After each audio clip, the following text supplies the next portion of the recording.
Good morning, YouTube. I am definitely feeling a lot better. Just a little bit of cold left right in my nose, but other than that, I'm feeling quite a bit better. Now, I come to you with the message today. I'm watching carnivores lately, and there's not a lot of variety when it comes to the carnivorous diet, but there's plenty of variety, enough to take away from the whole point behind carnivore. It's such a elimination diet to the point where a lot of us try to add cheeses and creams and different types of things from different countries where there are sugars and additives and stuff in it. And I have carnivores coming to me wondering why all of a sudden they've slowed down in their weight loss. Then I have people going from a ketogenic diet to a carnivorous diet and wondering why they've gained 5 to 10 pounds in the first 2 to 4 weeks. There's a transition phase. Anytime that you don't have some kind of bacteria in your gut that's geared towards the type of living style that you live, your flora and everything changes. If you go from a ketogenic diet to a carnivorous diet, it simply takes a transition phase, just like it was from a standard American diet to the ketogenic diet. The same thing happens from ketogenics to carnivore.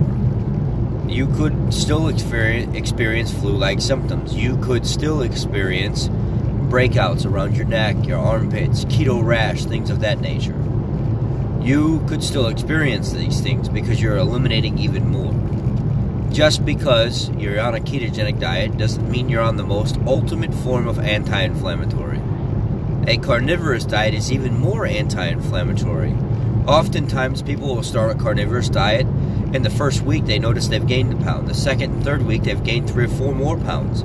Your body has to switch and change everything. It needs to start adapting to the new lifestyle, and then here come 5 or 6 weeks in, all of a sudden you start losing weight again. This is a normal procedure. This is what happens over and over and over again. And the information's out there. People don't do the homework. And then they want to quit the carnivorous diet because they're like, well, I feel good and everything during the day is I'm more productive at work and just my life in general is better, but I'm not losing weight. Well, what happened when you went from standard American to keto? A lot of times you didn't lose weight in the beginning. Or you might have lost 10 pounds and then all of a sudden you stopped. All that extra water weight and stuff you were holding on to. It's the same thing with carnivore. When I eat vegetables, I love the taste of them. I love the energy I get from it. But I hate the way I'm bloated. My stomach feels like it's a big gas bubble all the time. I'm constantly going to the bathroom nonstop. It's something that I don't want. I want the freedom from not feeling that way. And if I have to up my fat or up my protein to increase my energy levels, well, that's what I'm going to do. If I have to add some more vitamin B12 or vitamin C in, that's what I'll do. There's nobody that ever said on a carnivorous diet that you do not supplement. At one point in time, I think Dr. Sean Baker himself said he didn't recommend that, but he never said that was a rule. Now, when you are on a carnivorous diet, things like dairy products, different types of cheeses, different types of creams, you need to cut that stuff out. I mean, not necessarily completely, but limited. I will have some cheese sometimes, but like the other night I had cheese on my burgers. I won't have cheese again for another week. It's something that I know causes an inflammatory response in my body.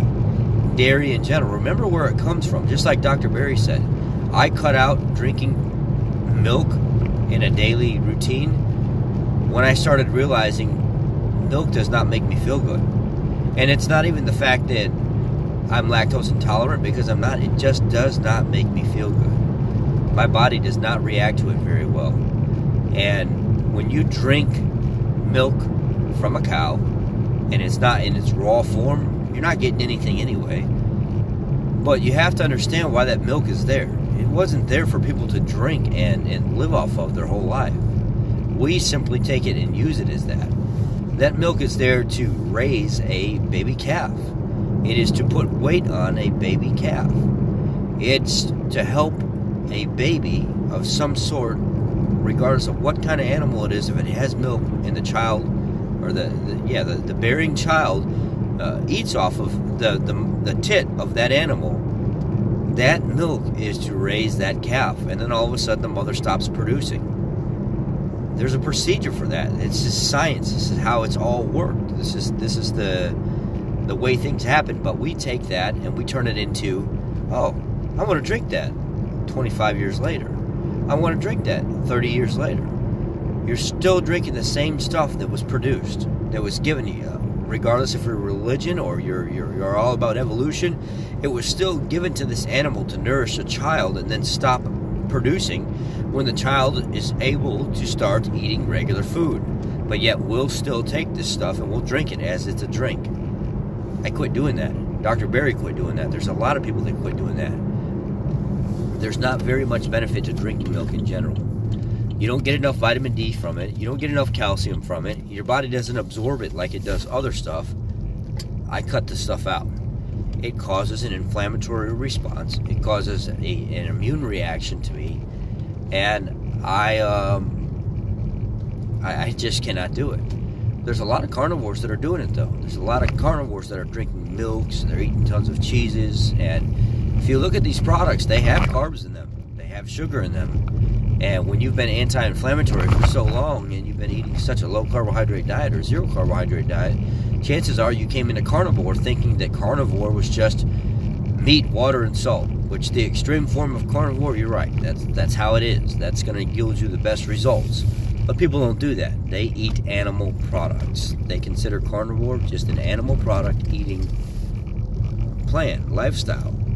So when you wrap your mind around all of the sugar and carbs that can possibly still be in the things, and how many people can be allergic to the whites of the eggs, and they don't take the time to separate the whites from the yolks, and they wonder why the inflammatory response is still there. They wonder why they're still swelling in certain areas or feeling bad under certain conditions. You're not doing your homework.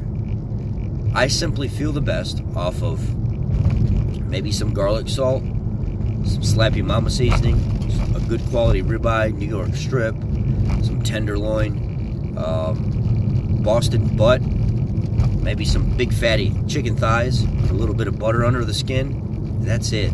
I don't venture too much outside of that unless I'm trying to make a video or show people that there are other ways to do things if you want a little variety in your life. But I try to cut that stuff out in general. It's something that I don't want in my life. I want red meat, water, some seasoning, and you know, I'll be happy as a tick on a dog's ass with that. Especially when I've been getting ribeye for the price that I've been getting ribeye. So, just first and foremost, you know, pay attention to what you're doing. Try to track and see how am I contributing to the bad response that's going on inside my body with what I'm doing. A lot of people don't pay attention to their journey. A lot of people just, you know, they wing it. Oh yeah, this is carnivore. It's not carnivore. People are not necessarily doing what they're supposed to do. Pay attention to your body and the way it responds to things. Take longer periods away from adding things in when you're just doing milk, or when you're just doing meat, water, and salt. Then you want to add some stuff in. When you start doing that, you're going to figure out your real response to things. Anyhow, I just got to work. I wanted to put that message out today because there are carnivores that are still thinking that they can just eat whatever they want and they're on a carnivorous diet. Well, if it's an animal product, yes. But chances are if you're just eating whatever you want on a carnivorous diet and part of that eating until you're full comes from cheeses and creams and milks, it's not going to happen. You're not going to like yourself. You're not going to like your results. And you're only failing yourself because you're following bad advice from people that don't know what a good carnivorous plan is. All right, guys, that's my message today. I appreciate you. Thank you all for supporting me. Sorry about a lot of the vegan content and stuff lately, but let's get back to our normal transactions. And maybe we'll throw some vegan stuff in there from time to time and not so much as we have been lately. And God bless. Have a great day, guys. Happy Friday.